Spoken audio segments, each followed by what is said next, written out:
Hello, my name is Kaylee, and welcome to Gibby's Shrink Ray Adventures. Gibby worked all morning on his pretend shrink ray.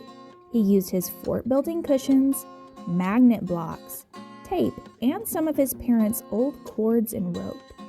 His baby brother Tommy watched him in awe from his pack-and-play. When it was completed, Gibby felt proud that he was able to put together all the ideas in his head to create his invention. Even baby Tommy babbled in delight at the sight of the super cool new gadget on their living room floor. As he was playing with his new invention, the sun came through the window and hit the magnet blocks from behind just right, so that his shrink ray booted up for real. It began to whir and buzz and hum, and whir and buzz and hum, until suddenly, zap!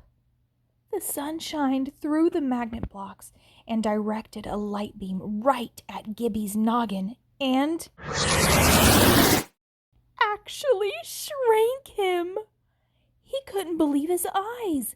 His invention actually worked.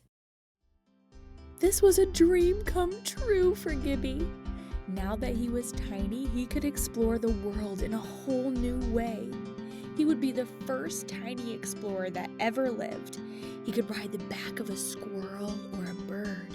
He could befriend a worm and hold it like a snake in the same way zookeepers do in the reptile center. He could climb rocks as if they were mountains. Possibilities are endless when you are tiny. But before he could go outside, he had to figure out how to get his dog Bree to go to sleep so that she wouldn't bark when he opened the front door and end up disturbing his daddy while he worked.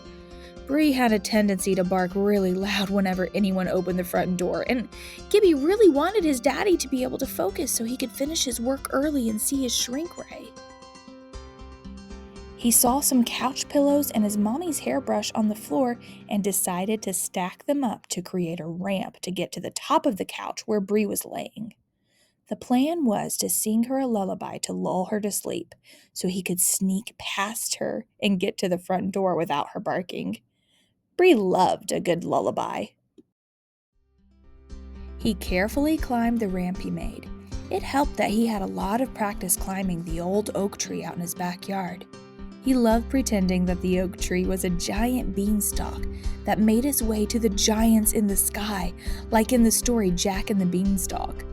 Because of the twists and knots in the pillows, his ramp felt even more like a beanstalk than his oak tree. When he made it to the top, he saw Bree's ears perk up. She was ready to play. Gibby knew he would have to sing the most lovely lullaby to get her to calm back down and go to sleep. Luckily, his mommy sang the same lullaby to him every night since he was a baby, so now he had it memorized. He tiptoed over to Bree and began to sing. Good night, good night. I love spending time with you today. You are smart, you are kind, you are wonderful and brave. I love you, yes I do. I love you so much. I love you, yes it's true. Good night and sleep tight. It worked! Bree was asleep. Now he could jump down to the front door and go on his first adventure.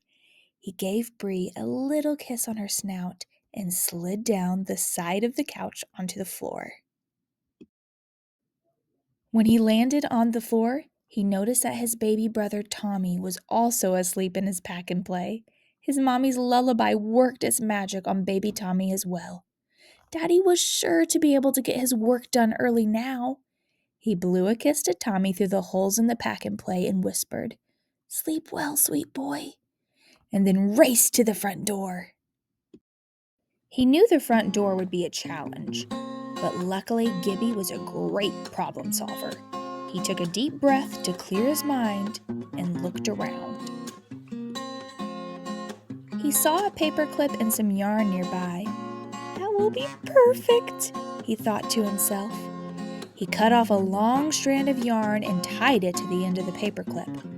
Then he threw the paperclip up to the door handle in hopes to snake it around the deadlock and pull the lock and door open at the same time. The first throw was a miss. The paperclip fell to the ground. He took another big breath. He wouldn't give up on the first try, never. He was brave and smart, and most importantly, he could do hard things. He wound up his yarn, and with a big thrust, he tossed it up into the air. The paperclip went soaring but missed the target and came back down. He looked at the fallen paperclip and felt the pain of defeat creep into his brain. He shook his head and the thought shook free. "I can do hard things," he whispered to himself, and grabbed the paperclip and threw the paperclip up into the air with all his might. The paperclip triumphantly looped around the lock and stayed in place, but he wasn't finished yet. He pulled tight on the yarn, and miraculously the lock unlatched and the door creaked open. Victory! Now off to the adventure of Gibby's dreams.